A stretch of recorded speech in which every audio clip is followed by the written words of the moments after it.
This is the Ryoanji Kare Sansui in Kyoto, Japan. Kare Sansui means dry landscape, and like the name suggests, it's a garden consisting only of rock. It is composed of 15 irregularly shaped rocks placed in small groups surrounded by moss.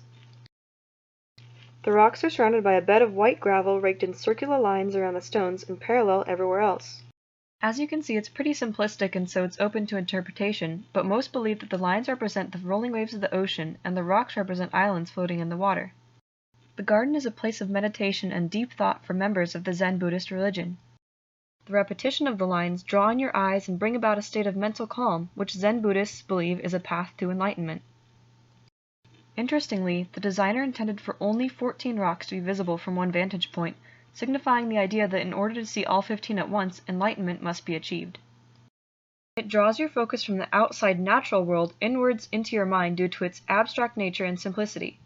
Zen Buddhism places huge importance on meditation, mental calm, and mindfulness, and the style of the garden reflects these beliefs. Ryoanji is a perfect example of the cross-culturalization of ideas and beliefs. Buddhism was first created in India by Gautama Buddha, a sacred site of this form of Buddhism being the Great Stupa at Sanchi. It then traveled to China, as evidenced by the Buddha and the Bodhisattvas at the Longmen Caves. After hundreds of years, it branched off into Zen Buddhism. Finally, this new form of Buddhism ended up in Japan, and Ryoanji was created.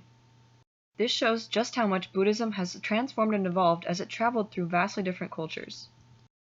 In comparison, the gardens at the Palace of Versailles in France are very different than Ryoanji. The gardens at Versailles were meant to be incredibly luxurious and to showcase Louis XVI's ridiculous wealth to the ambassadors from foreign countries and to feed his own desire for such extravagance. It consists of 200,000 trees, 210,000 flowers planted annually, very well cared for lawns, 50 fountains, and spans almost 2,000 acres of land. In comparison to these gardens, Ryoanji just looks like a tiny sandbox. However, Ryoanji was built to be a place for meditation and bettering oneself, while the gardens at Versailles simply exist for aesthetic purposes and express the excessive greed which led to the French Revolution.